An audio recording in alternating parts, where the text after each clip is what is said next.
现在这些年轻人哦，真是越来越不像样了。爱心专做几个字写得清清楚楚，有些人就当没看见。姑娘，说的就是你，你抬头看看头顶上写的什么字儿？年纪轻轻的，没看见旁边有老人站着吗？阿姨，不好意思，我不是故意不让，你是什么？你都坐那儿一动不动半天了，还说自己不是故意的？爱心专座，老弱病残孕，你自己看看这几个字儿，你觉得你站哪一条？阿姨，我跟您说实话，我刚做完手术，伤口还没长好，真的站不住。我不是不想让，是我现在身体不允许，您稍微体谅一下。手术？你做什么手术了？我瞧你这气色也没差到哪儿去，不像站不住的人。现在有些年轻人为了占个座，什么说辞都能编。我没有编，我说的都是真的。我手术做完才4天，出院的时候医生交代过，不能站太久，也不能被人挤着碰着。4天你就出院了，4天你就能坐公交车了。既然都出得了门，坐得了车，那站一会儿又怎么了？你这叫不能站。大妈，人家姑娘都说了刚做完手术，再说她脸色确实看着不太好，要不就算了，这车上也没几站路。你知道什么呀？他说是就是，我活了这么大岁数，什么没见过？上个月我就碰见一个，也是说肚子疼，结果怎么着？车一到站，他第一个冲过去，跑得比谁都快，这种人多了去了。阿姨，我没有骗您，如果您不信，我包里有出院证明，我可以拿给您看。看什么证明？谁知道你的证明是真的还是假的？现在花几十块钱，什么东西做不出来？你就直接告诉我这个座你让还是不让？大家都看看啊，都来评评理，现在的年轻人什么素质？霸占爱心专座，你们都看见了吧？我好说歹说跟他讲道理，他坐那儿动都不动一下。爱心专座是给什么人做的？是给我这样的老人做的。他一个年轻轻的姑娘霸占着就不起来，我说他两句，他还跟我顶嘴。阿姨，我没有顶嘴，我从头到尾都在跟您解释，我真的刚做完手术，伤口还没长好。行了，别说了，又来了。你说你做手术，你倒是说说你做了什么手术？你什么地方做了手术？你要是真做了大手术，你家里人能让你一个人出来坐公交？你骗谁呢你？我做了乳腺手术，我不想在这么多人面前说这个，但您一直在逼我。大妈，人家都说到这个份上了，这事儿就算了吧，谁还没个难处？算了，凭什么算了？他说你就信，我还说我心脏不好呢，我站了快1站路了，他怎么不起来？你们这代人啊，眼里根本没有老人。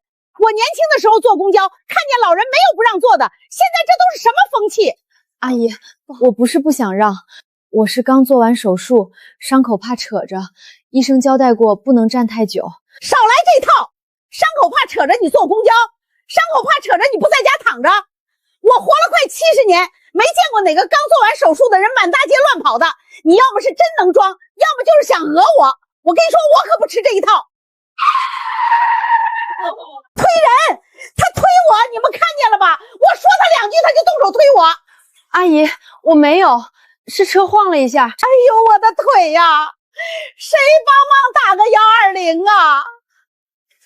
这么大个姑娘，占着老人座，说几句就动手打人，还有没有王法了？拍下来，你们都举起来拍下来，我就让全国人民看看现在的年轻人是怎么欺负老人的。后面怎么回事？谁摔了？谁先动的手？师傅，你来的正好，他站着爱心专座不让，我理论了几句，他上手就推我，我这腿现在动不了。我没有推他，师傅，请您调取车上的监控。调就调，谁怕谁？反正你推我了，车上这么多人都看见了，你赖不掉。大妈，您能不能先站起来？要是真受伤了，我马上打120；要是没受伤，您别堵在过道上。我自己起来，我可不想让人说我讹他。我记住你了，我跟你说，我记住你了。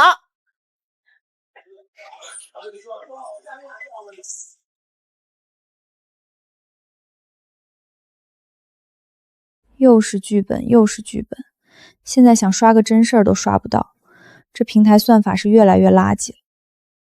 这碎花衬衫，这身形，这不我妈吗？我妈怎么上视频了？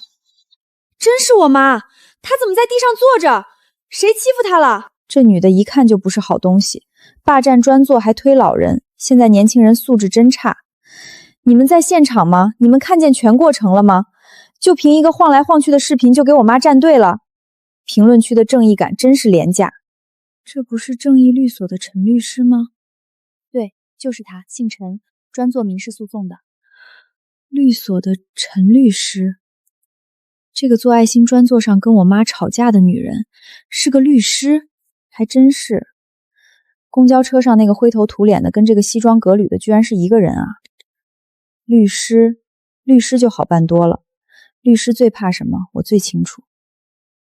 房贷又到期了，被裁了4个月，存款快见底了。我妈在公交车上被他那么欺负，这事儿不能就这么算了。他是个律师，肯定怕名誉出问题。视频在我手里，我妈摔了也是事实。我要是去他们律所闹一场，喂，是正义律所吗？我想找一下你们的负责人。对，我要投诉你们所的一位律师。闺女，我跟你说，今天气死我了！公交车上碰见个小丫头片子，站着爱心专座，死活不起来。我说你起来给老人让个座，你猜怎么着？她眼皮都不抬一下，说自己是病人。我活这么大岁数，是病人是烂人，我一眼就能看出来。妈，您别生气，慢慢说。后来呢？后来他就装呗，说什么刚做完手术，周围人都开始帮他说话。我就说了几句，他还跟我杠上了，嘴皮子利索的很，一句都不让。再后来车一晃，我没站稳，坐到地上了。妈，您摔到哪儿了？让我看看。你别说，你猜后来怎么着？我下车的时候，有人告诉我，那个女的是个律师。你说律师就这德行？妈，您看看，是不是这个人？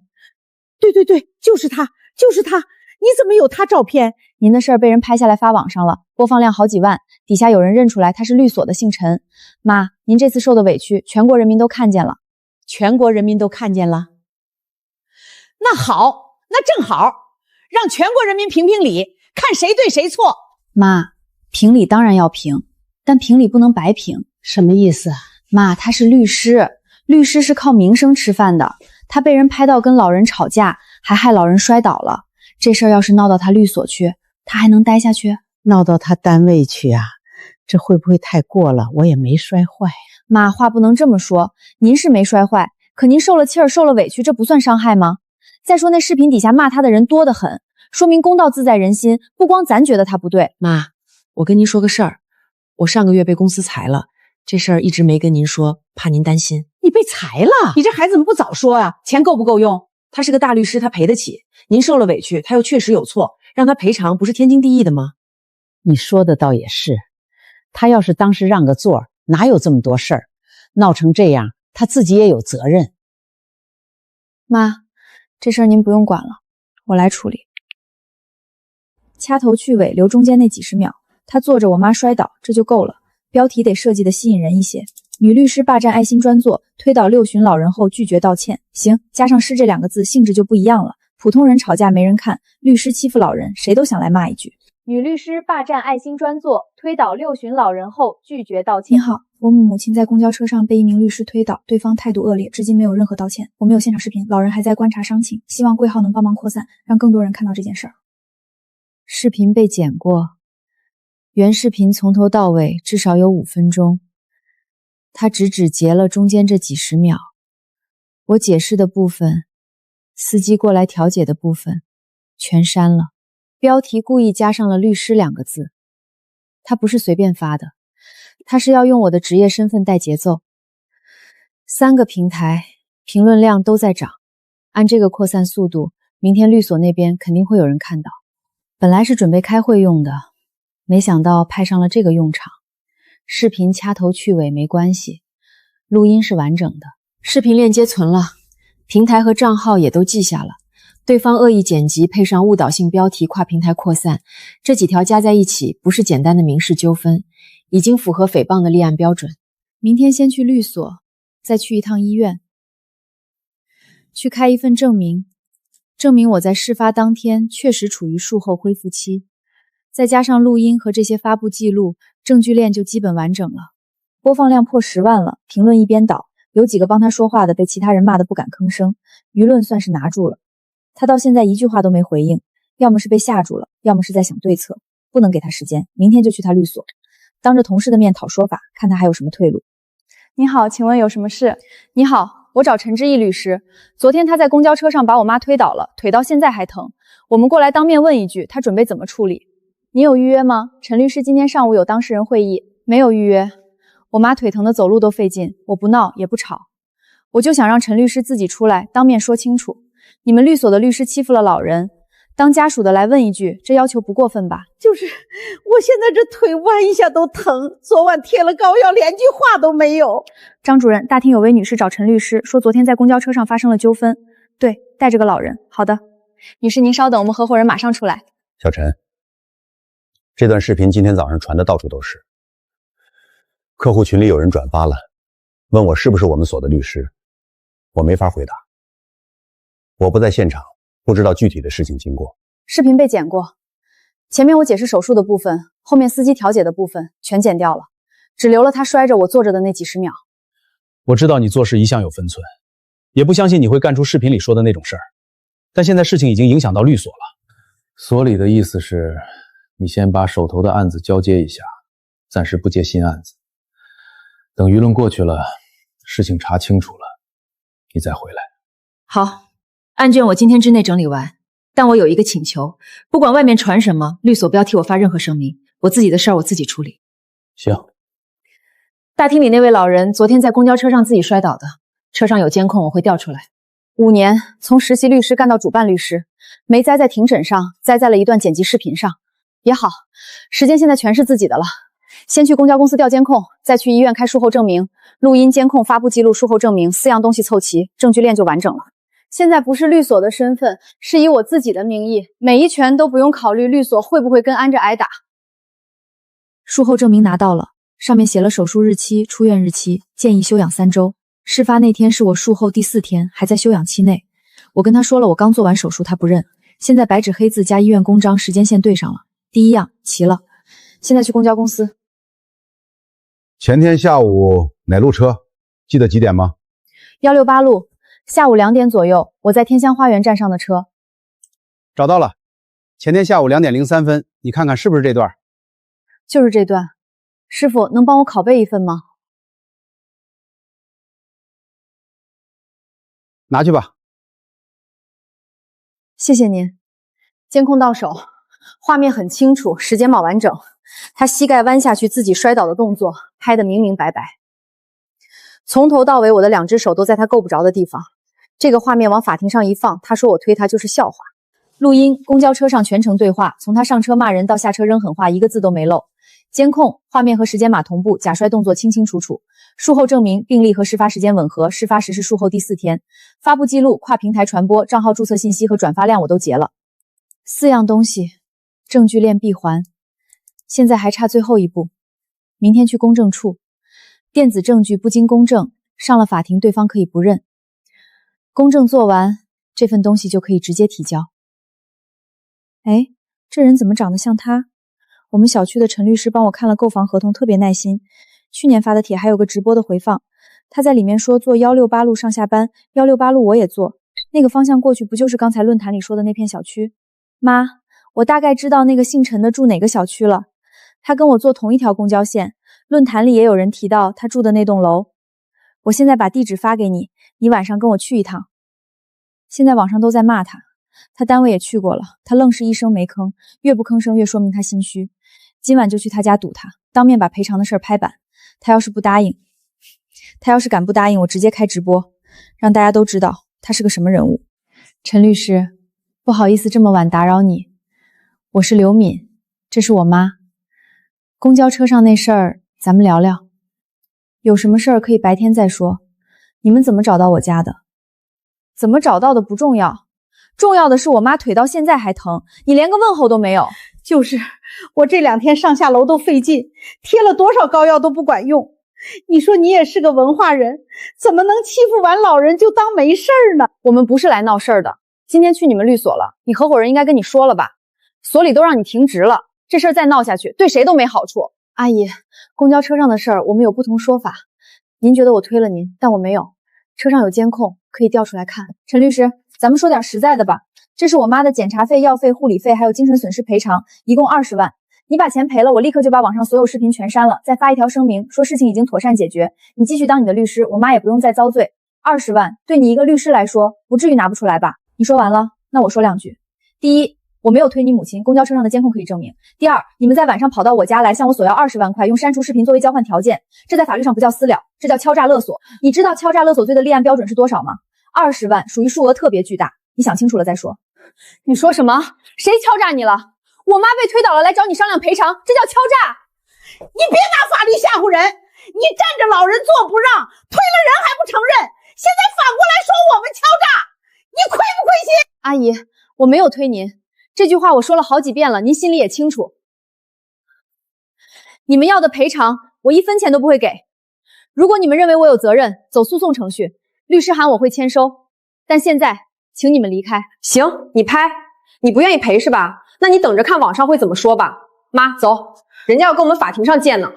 你等着，我明天还去找你们所长。晚上9点20，上门索要20万赔偿，以删除视频为交换条件，全程录像，金额清楚，对话完整，符合敲诈勒索罪的构成条件。发上去了，这是第2条。第1条是公交车上推人，第2条是态度嚣张，1分钱不给。谁看了不来气？2条视频摆在这儿，我看他还怎么装死。律所停职他都不吭声，这次总该坐不住了吧？又来了。上次公交车的视频底下就有人问原版在哪儿，这次又来。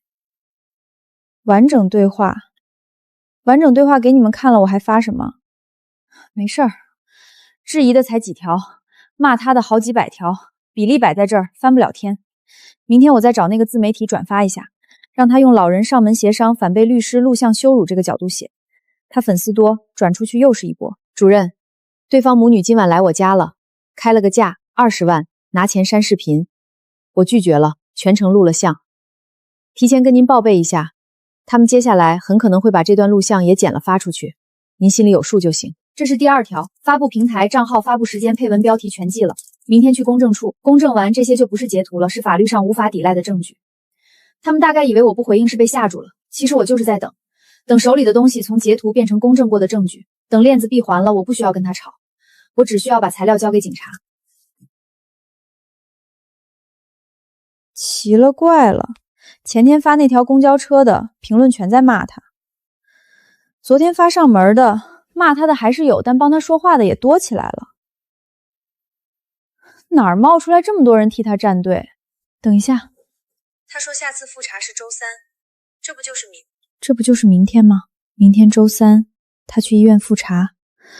网上帮他说话的人一天比一天多，再拖下去舆论该翻过来了，不能再等了。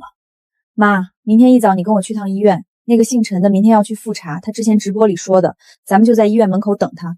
上次去他家，他拿手机拍我，行啊，这次换我拍他，我倒要看看在医院门口当着那么多人的面，他还能不能说出1分钱都不给这种话。明天上午先去公证证，6样东西，录音、监控、术后证明、2条发布记录、上门录像全部做成公证书。公证完了，下午正好去医院。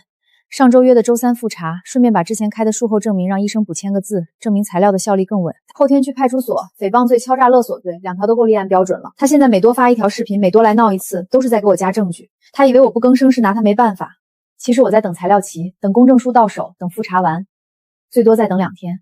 2天之后我就不用跟他说话了，我只需要跟警察说。陈律师，这么巧，来复查啊？你们怎么知道我今天复查？上次去你家谈的不愉快，回去想了想，觉得没必要闹这么僵。我妈也想通了，不用20万，10万就行。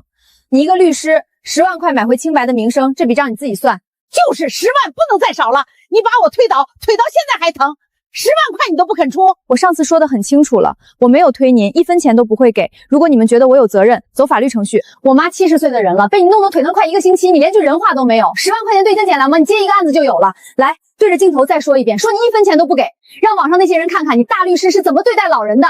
你们现在的行为属于寻衅滋事，你们未经我同意录像，也侵犯了我的肖像权。什么权不权的？就你懂法律，就你会欺负人，10万块你都不肯给，你良心叫狗吃了！阿姨，我再说一遍，我没有推您，您自己心里清楚那天在公交车上发生了什么。你说什么？你说我自己摔的？我我这么大岁数了，能冤枉你？您松手，妈别松，让他说清楚到底谁推的谁。你装，又装，把伤口打裂了。他说什么？妈，走走。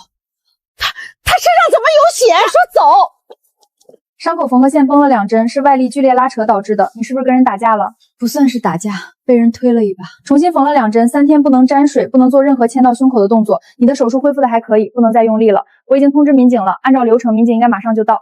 谢谢您，民警来了，我会配合做笔录。公证书上午拿到了，公交监控录音、术后证明、网上发布记录、上门录像全部公证完了，现在就差刚才那一巴掌。2次伤害的伤情报告、故意伤害罪，6样公证书，1份新伤情报告，够了。2次伤情鉴定拿到了，诊断写得很清楚，外力导致缝合线崩裂。4天前我刚从手术台上下来的时候，医生跟我说恢复得很好，现在又要重新缝，就因为他一巴掌。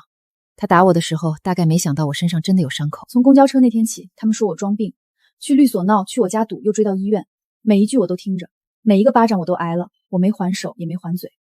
不是因为怕他们，是因为我知道跟他们吵没有用。打官司不看谁嗓门大，现在鉴定报告替我说了，伤口是真的，手术是真的，那一巴掌也是真的。证据3组，第1组公交车上假摔，术后证明；第2组网上发布造谣视频的时间、账号播放量全部公证了；第3组上门开口要20万，拿删视频当条件的录像，还有今天的伤情鉴定、故意伤害，3组证据，6份公证书，2份伤情报告，录音、监控、术后证明、发布记录、上门录像、伤情鉴定，全了，整整4天。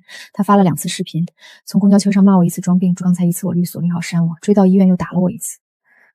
每次我都录了，每次我都记了。明天一早这份东西送进派出所，诽谤罪、敲诈勒索罪、故意伤害罪3条，1条不少。明天该我还手了。没事儿，医院那一巴掌够他缝到晚上的，今天肯定什么都干不了。只要他那边没动静，网上吵2天就过去了。视频不能再发了，上门那条底下帮他说话的人一天比一天多，再发新视频万一翻车，前面全白干了。他什么都没发，律所也没动静，就让这事儿凉下去。他是律师又怎么样？停职了就是没牙的老虎。我不动他，他能翻什么天？小陈，你刚说证据全齐了，监控、录音、伤情报告全都有？全有，6份公证书、伤情报告、公交车监控、录音、术后证明、网上视频的发布记录，还有我家门口的录像，1秒都没剪，还有2次伤情鉴定，所有证据都能在公证书里找到原件。你打算怎么办？明天一早去派出所报案，我忍了4天，等的就是今天晚上把这些材料全部理完。好，所里的态度是，报案后律所配合你用官方账号发一份声明，这不只是你个人的事儿，也是对网络暴力和职业诽谤的公开表态。谢谢主任，声明我马上写，写完发给您。律所声明，他发的6份公证书，全程录音，公交监控，2次伤情鉴定。原来视频被剪过，老人自己摔的，人家真有伤，敲诈20万，怎么一下子全变了？刚才还在骂他，怎么现在投站他那边了？妈，出事了！他今天没在医院躺着，他去公证处了，他把所有的东西都公证了，律所发了声明，热搜都有了。你好，有什么事儿？我来报案。4天前，我在公交车上被一个老人诬陷推倒了他。他女儿把视频恶意剪辑发到网上，来我单位闹事，去我家里堵门，开口要20万。昨天又追到我复查的医院，当众打了我1巴掌。有证据吗？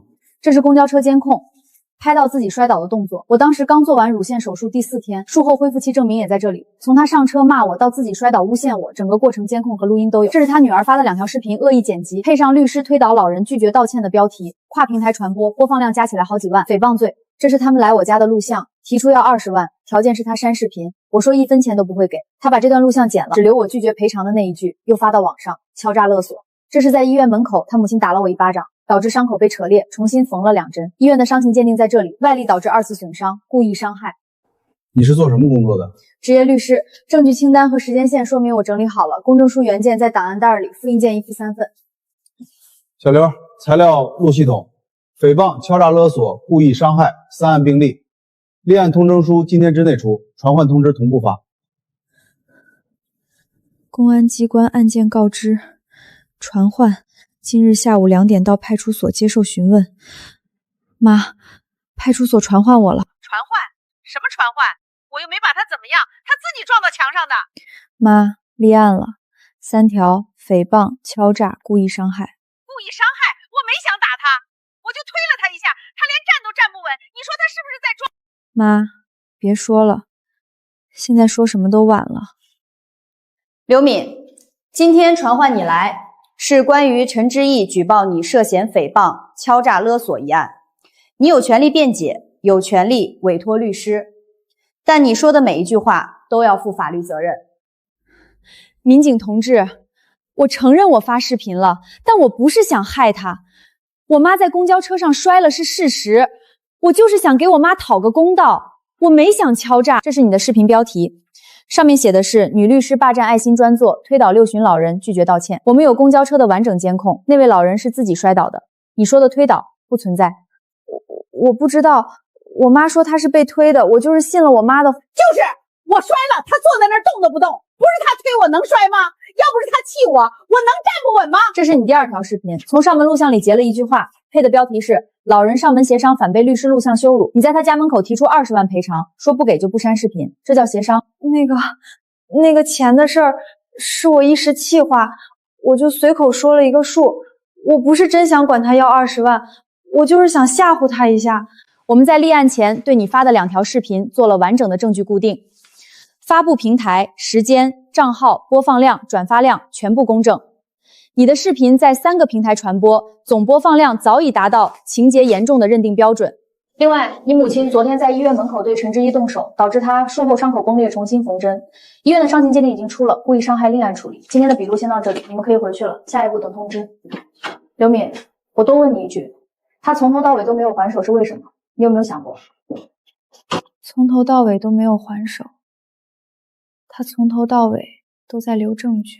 敏啊，你跟警察再说说，就说我不是故意的，我当时就是太生气了，他一直说我自己摔的，我脸上挂不住才动手。妈，现在说什么都晚了。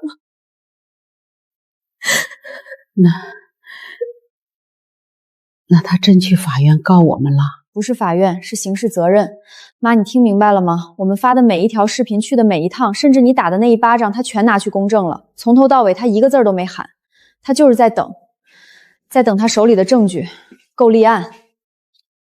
妈，我刚查了，诽谤罪情节严重的3年以下，敲诈勒索数额巨大的10年以下，还有故意伤害。妈，你知道吗？我昨天晚上用手机查了一整夜，一开始查会不会坐牢，然后查刑拘能不能保释，最后查到女性服刑人员生活。敏啊，你别吓妈，你去跟警察说，跟法官说，都是妈让你干的。20万是妈让你要的，视频是妈让你剪的。妈，你别说了，视频是我账号发的，自媒体是我联系的，20万是我开口要的，去医院堵他也是我带你去的。我被裁员4个月，天天投简历，一个面试都没有。以后找工作人家一查有案底，谁还敢要我？房贷1个月8000多，存款已经没了。房子要是被法拍，我们就爱搬出去租房。我一个有案底又没工作的人，连房子都租不起。妈，你想想开庭那天，我在那么多人面前怎么抬头？到时候可能还有记者，我们小区的人都会在新闻上看到你想后你这栋楼里的老邻居怎么看我。妈听了心里跟刀剜似的，是妈害的你，要不是我那天非要跟他吵。妈，不是你害的，你只是骂了他，是我看到他是律师，是我起了贪心，每一个主意都是我出的，是每一事都是我干的，我谁都不能怪。以前我刷到这种新闻还觉得那些人离我很远，现在我自己成了新闻里那个人，才知道什么叫完了。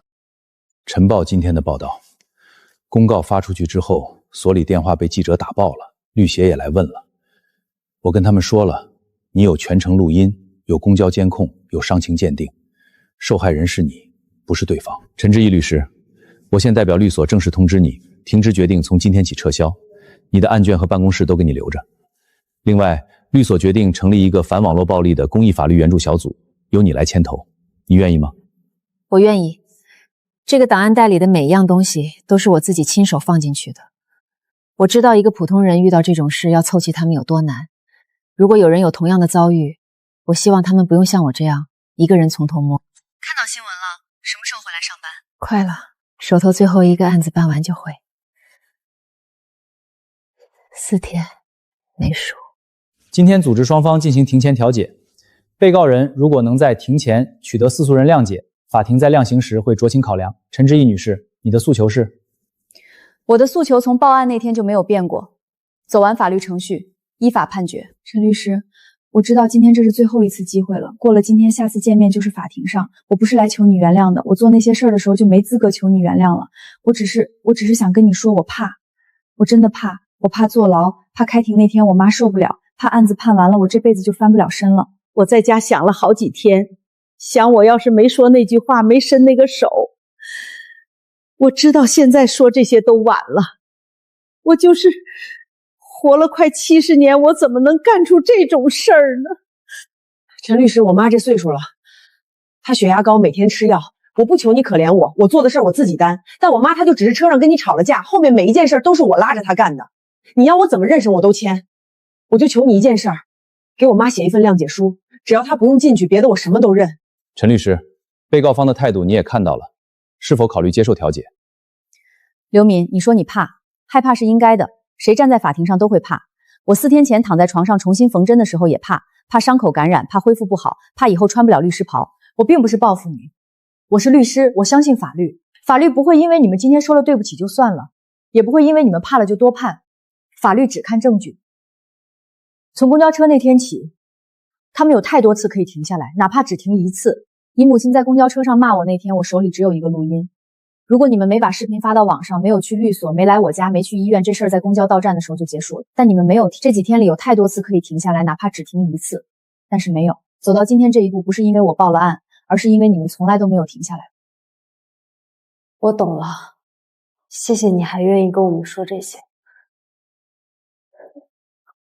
被告人刘敏，公诉机关指控你犯诽谤罪、敲诈勒索罪。你在网络上发布剪辑视频，捏造自诉人推倒你母亲的事实，并以此为要挟索要20万元。你对指控事实有无质疑？没有异议，一切都是我做的。但有一句话我必须说，我妈在公交车上跟她吵了架，后面每一件事都是我拽着我妈干的。我妈有错，但她是被我拖下水的。判决书写什么我都签，我只求法庭一件事儿：我妈高血压，每天吃药，能不能看在她年纪大的份上，别让她进去？下面开始法庭调查，首先由自诉人举证。审判长、审判员，我方举证如下：第一，公交公司提供的监控录像；第二，完整的录音；第三，我方上门调解的录像；第四，网页发布的截图。以上证据形成完整的证据链，足以证明被告人的行为构成犯罪。被告人刘敏，你联系自媒体将剪辑后的视频刻意传播，对此有无异议？没有，视频是我剪好主动发给他们的，我还跟他们说帮忙扩散一下，老人被欺负了，他们信了我编的故事。我骗了所有人，媒体、网友、邻居，全被我骗了。我把自己编成受害人家属，把他说成肇事者。今天在这里才发现，最难的不是开口说谎，是把谎言收回来。我做了这么多错事，最该做的一件事从到尾都没做过，现在把它补上。陈律师，对不起。自诉人陈之熙，你对本案有什么要说的？从公交车那天到现在，他们一共问过我3次为什么不私了。第一次我家门口，第二次律所门前，第三次医院门口。3次我没有回答，今天我回答不私了，不是因为我不接受道歉。他们刚才说的那些话我都听到了，他的悔意，他的请求我都听到了，我信他说的是真的。但谅解书不是我用来交换的筹码，我选择把这件事交给法律，让法律根据事实来判，不增一分，不减一毫。在这个法庭上，我是自诉人，但首先我是一个律师，我相信法律。被告人刘敏，最后陈述。我认罪，我做过的事儿，证据都摆在这里，我不辩解，每条证据都对应着我说过的话和做过的事儿。我做的事儿我认，判决怎么写我全签。休庭，择期宣判。现在宣判，经审理查明，被告人刘敏为谋取不正当利益，在网络平台发布经剪辑的视频，捏造自诉人推倒其母亲的事实，对自诉人进行诽谤，情节严重。之后又联系自媒体扩大传播，并前往自诉人家中，以删除视频为条件索要20万元，其行为已构成敲诈勒索罪，因意志以外原因未得逞，属犯罪未遂，依法比照易随犯从轻处罚。被告人刘敏之母在公共场所对自诉人实施暴力，致自诉人术后伤口崩裂，重新缝针，其行为已构成故意伤害罪。判决如下：被告人刘敏犯诽谤罪，判处有期徒刑1年，犯敲诈勒索罪，判处有期徒刑1年6个月，数罪并罚，决定执行有期徒刑2年，缓刑2年，并处罚金。被告人刘敏，刘敏之母，犯故意伤害罪，判处有期徒刑8个月，缓刑1年，附带民事赔偿12万元，现判决生效后30日内给付。被告人刘敏如最后本判决，可在接到判决书的第2日起10天内向本院或上级法院提出上诉。被告人刘敏，你是否上诉？我不上诉。判决书上的每一件事儿都是我做的，我认。谢谢法庭给了缓刑。网暴算不算犯法？算。诽谤罪、侮辱罪、寻衅滋事罪都在刑法里写着。不是躲在账号后面说的话就不用负法律责任。那要是别人先骂我呢？我骂回去也算网暴吗？别人骂你，你可以取证，可以报警，可以起诉，但你别骂回去。你骂回去，你就从受害人变成了加害人。法律保护你的方式不是让你以牙还牙，是让你用证据、用程序让对方付出代价。陈律师，你说的这些道理我们都懂，但普通人哪有那个精力去打官司？搜集证据、跑公证处、跑派出所，哪样不得花时间？我们又不是律师，连该拍什么、该截什么都不知道。你说的对，普通人做这些确实难，但有一件事儿每个人都会。事发的时候把手机录音打开，被人骂了别删聊天记录，看到造谣的帖子先截图再举报，录音、截图、保留原文件。这3件事儿不用懂法律，只需要一个习惯。有了这些，哪怕你暂时不报案，证据已经在手里了。什么时候想维权，什么时候就有材料。陈律师，你讲的这3条我记住了，回去我就跟家里那些年轻孩子说，以后在网上别乱骂人，也别被人骂了就自己躲被窝里哭。你教的那些录音啊、截图啊，让他们都学着点。谢谢您。1个人告诉3个人，3个人告诉10个人，这些习惯传得越远，能在网上随便欺负人的空间就越小。陈律师，我想问，一个人面对那么多骂自己的人，真的能赢吗？能赢。我站在这里就是答案。不是因为我比别人坚强，是因为我选择了把证据交给法律，而不是把委屈吞进肚子里。法律不会让每一个人都赢，但它会让该负责的人付出代价。这一点我用自己的案子验证过了。今天在这里跟大家说这些，是想让更多人知道，遇到网暴你有办法。我和反网暴法援小组就在正义律所，每周3下午免费咨询。不要被那些骂你的人吓住，你有权利，你有证据，你有法律，你不是一个人。每一条评论都有记录，每一次转发都有痕迹，每一个躲在屏幕后面伤害别人的人都要为自己的行为负责。网络不是法外之地。